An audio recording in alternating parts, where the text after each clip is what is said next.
laughing loud, chasing the light. We're living wild. Сайн байцгаана уу Норогийнхаа өнөөдрийн миний блогтой тавтай морил. За Нороо нөгөө гэрээс гарахгүй гэртээ байгаад байгаа. Тэгээ сая нөгөө манай хүү нөгөө сүми маань Конго сүми Америк улсын нэгэн улсад одоо Солт-Лейк хотод 25 жил үүсгэн байгуулагдаад 25 жил болж байгаа болсон байхгүй юу. Тэгээ би тэрэнд хүү маань 2 сар бүжиглээд тэгээд перформанс үзүүлсэн. За үзүүлээд бид нар өдөр нөгөө арай хийж нүрэ будсан. Яагаад тэгэхээр одоохондоо би яа нүрэ будгаагаар тэр өдөр би нүрэ будаад чи би бүр амар ядарсан байхгүй юу. Ингээд бүр баг тэр үзүүлбэр дээр явахгүй байд юм билүү гэж гэмээр тэгж ядарсан. Одоохондоо нөгөө нүрэ будах гой хувцсан өмсөхтэй тиймэрхүү ирч хүч маань жоохон бага байна. За гэтээ миний дуу хоолой бол мэдээ цоглог байгаа. Өчигдөр би нэг видео оруулсан тий. Ингээд дээр надтай ингээд амар муухай харьцсан. Миний асрагч надтай үнэхээр үл хөндлөг муухай харьцсан гэдэг. Тэгээ би имлэгээс гарч ирээд нөхөртөө ингээд уйлаад хэлсэн байхгүй юу? Манай намайг ингэсэн тэгсэн гэдэг. Тэгсэн чи манай нөхөр нөгөө надад хэлэхгүйгээр гомдол гаргачих. Ингээд миний бүх хэлсэн юмыг ингээд бичээд бүгдийг бичээд. Тэгээ би нөгөө ийм цаасан дээр ингээд бүх хүмүүсийн одоо муухай харсан хүмүүс одоо муухай харсан дээр битгий нэрмэрийн бүгдийг ингээд бичээд он сар өдөртөө бичсэн байсан. Тэгээ тэрийг би нөхөртөө үзүүлээ гэсэн чинь тэрийг нь бүгдийг ингээд яагаад мэйл бичсэн байна. Тэгээд мэйлнийх нь хариу нь одоо би сар 5 хоног байгаа байхгүй 5 хоногийн дараа өнөөдөр би мэйлээ шалгасан чинь надад нэг юм захиа ирсэн.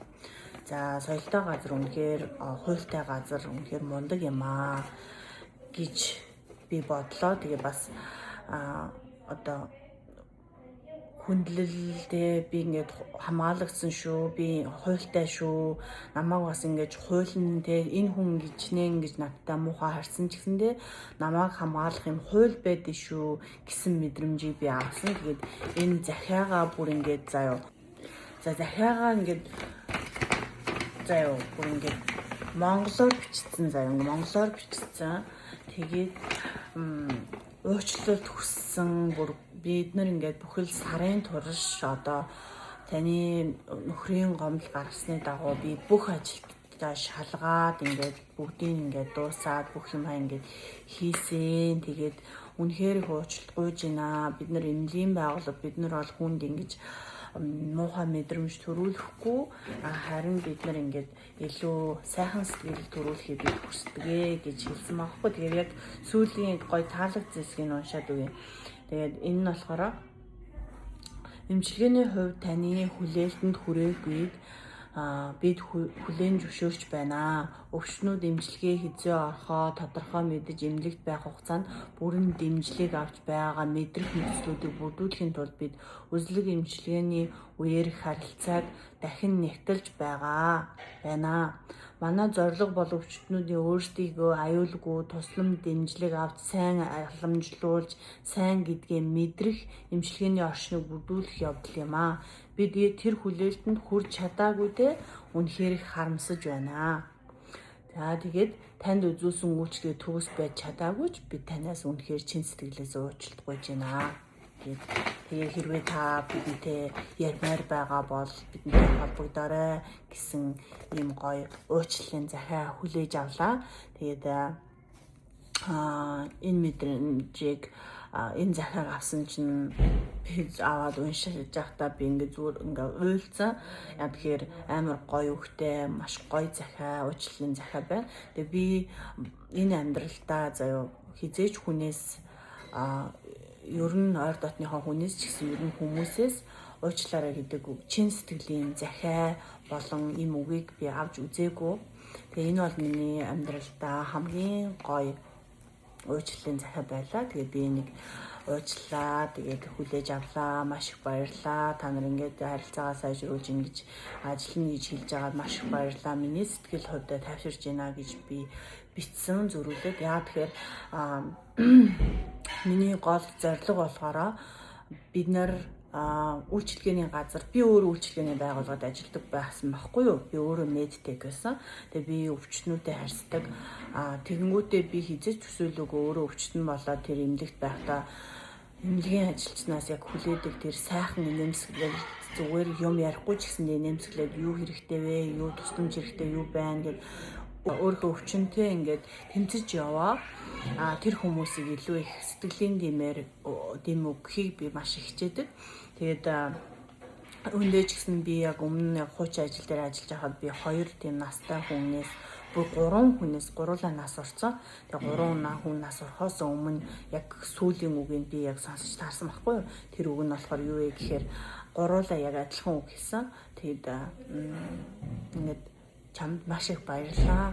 Чиний ингээд маш гоё инээмсэглэлтэй ингээд орж ирээд ингээд маш сайхан харьцдаг энэ инээмсэглэлт чинь маш их баярлалаа. Тэгээд би амьдралдаа чам шиг ийм гоё инээмсэглэдэг ийм би эцгийнхээ өдөр чамтай ингээд харж байгаадаа айгүй жоохон харамсалтай байна.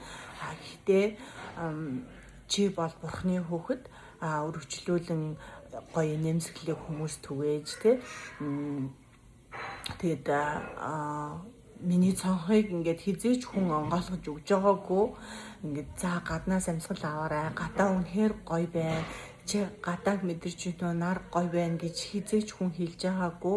Ингээд чи анхудаа миний цонхыг онгойлгоод анхудаа миний өрөөг цэвэрлээд ингээд намайг биеийг маань ингээд салбитгэхээр арчиж байгаа үед би ингээд чамаас ингээд амар гоё хайр мэдэрсэн гэдгийгсэн баггүй юу. Тэгээд тэр хүмүүс бүгдээрээ яг л нэг зүйлийг хэлсэн.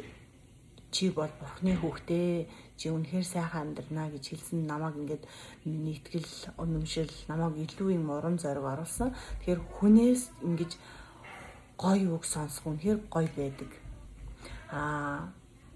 Намайг дийлэх эмэгтэй хүмүүс үздэг гэж би найддаг. Миний Instagram болон Facebook-ыг дандаа эмэгтэй хүмүүс ерөнхийдөө үзсэн байдаг. Тэгээд ялангуяа эмэгтэй хүн гэдэг би өмнө нь ингээд ямар амар гэрлээгүй багтаа амар хатуу тэг ингээд юмыг ойлгодоггүй хүнд ингээд амархан гомдоох үгнүүд хэлдэг байснаа би мэдэрсэн байхгүй юу. Тэгээ яг хаалганы дараа би одоо ингээд бодоход хүнээс сайхан үг сонсож хүний хайрыг хүлээж авч хүний хайрыг дааж амьдрах нь ямар сайхан юм бэ гэдгийг би өөрийнхөө биеэр мэдэрч байгаа байхгүй юу. Тэгэхээр та бүхэнд ч гэсэн жоохон ч гэсэн би бас гэрэл нэмсэн байх гэж би бодож байна. Тэгэхээр энэ миний YouTube-ийн бүх бичлэгүүд та нарт урам зориг өгөхөхийн тулд байхгүй юу. Би өөрөө ингээд зовоод байгаадаа биш. Би өөрөө ингээд зовж байгаагаа харуулах гээд байгаа биш. Миний гол зорилго нь ийм зүйл хүн туулж байгаамаа. Чи ганцаараа биш шүү. Тэгээд чи зөвхөн өөрөөрөө л амьдр. Хин нэгний амьдралаар амьдрах чамд тийм шаардлага байхгүй. Зөвхөн би хинбэ? Өнөөдөр би ноороо амьдрал ямар амьдрал байх ёстой юм. Тэрийг л бүтээж амьдрах ёстой. Би ноороо ямар амьдралыг бүтээсэн байна гэж харж ирсэн. Тэрийг л хийх ёстой байхгүй юу? Тийм болохоор та нар ч гэсэндээ бас шантарсан яваа бол ажлаасаа залхацсан байгаа бол олон жил ажиллаад тэндээсээ бүр залхацсан одоо хурдан төртөө гарах юмсан зайлууд өгөх юмсан энэ хүмүүстэй яас чадсан ч яадгийн гэж бодож байгаа бол үгүй.